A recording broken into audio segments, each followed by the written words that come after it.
जर शिवाजी महाराज इथं जन्माला आले नसते ना, तर आज तुझं लग्न करायच्या वेळेस तुला आहे ना मुस्लिम शासक राजाच्या दरबारात जाऊन मुजरा घालावा लागला असता, राजाजी मुझे शादी करनी है, मंडप डालू क्या?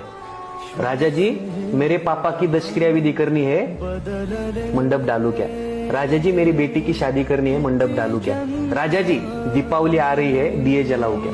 इतकी वाईट परिस्थिती त्या काळात होती. जर शिवाजी महाराज जन्माला आला नसताना, तर आज तुला बसायचा अधिकार नसता, मला बोलायचा अधिकार नसता, इथल्या लोकांना फिरायचा अधिकार नसता.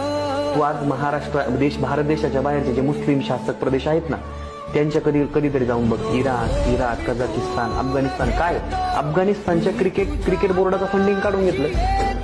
अफगाणिस्तानचा जो कॅप्टन होता मोहम्मद नबी, 2020 खेळायला त्यांचा देश गेला ना, त्यावेळेस त्या मोहम्मद नबीने स्वतःची संपत्ती विकून अफगाणिस्तान क्रिकेट टीमचा खर्च केला रे. का तर तिथं पहिल्यापासून मुस्लिम शासक आहे. आपल्याकडे मुस्लिम शासक भारत देश